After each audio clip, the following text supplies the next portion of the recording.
नमस्कार. MB news म्हणजे महाराष्ट्रातील बातमीपत्रामध्ये आपले स्वागत आहे. बातमी बघण्यापूर्वी आमच्या चॅनलला लाईक आणि सबस्क्राईब करायला विसरू नका. तर बघूया आजची विशेष बातमी.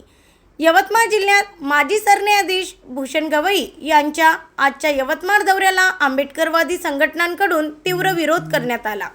शहरात लावण्यात आलेले स्वागत फलक कार्यकर्त्यांनी फाडून निषेध व्यक्त केला. बागेश्वर बाबांच्या दर्शनासंदर्भातील भूमिका तसेच उपवर्गीकरणाच्या निर्णयाच्या पार्श्वभूमीवर हा विरोध करण्यात आल्याचे सांगण्यात आले.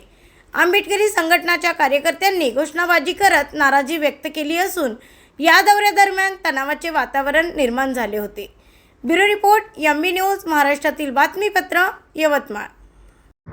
भूषण गवई साहेबांनी जो उपवर्गीकरणाच्या संदर्भामध्ये दिलेला निर्णय समाज बांधवांना मुळीच पटलेला नाही आणि त्यामुळे समाजामध्ये मोठ्या प्रमाणामध्ये असंतोष निर्माण झालेला आहे.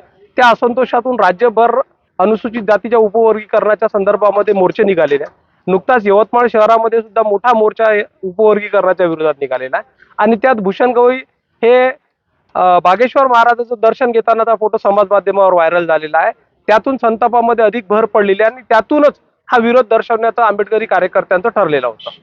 नाही, तो त्यांचा खाजगी दौरा आहे. त्यांनी कुठे यायचं कुठे जायचं हा त्यांचा वैयक्तिक प्रश्न आहे. आंबेडकरी समाजाला तशा आंबेडकर द्रोही विचाराच्या व्यक्तींची दखल घेण्याची गरज उरत नाही. आंबेडकरी समाजाने त्यांना पूर्णपणे ओळखलेला आहे आणि जन्माने केवळ आंबेडकरवादी नसतो तर तो विचाराने आंबेडकरवादी असतो हे शाम मानवांनी सिद्ध केलेलं आहे. त्यांनी जी भूमिका बागेश्वर महाराजांच्या विरोधामध्ये घेतलेली आहे त्या अनुषंगाने आम्ही त्यांचा सत्कार करायचं ठरवलं. आंबेडकरवादी चळवळीतले कार्यकर्ते शाम मानवांचा सत्कार आज संध्याकाळी करणार आहे.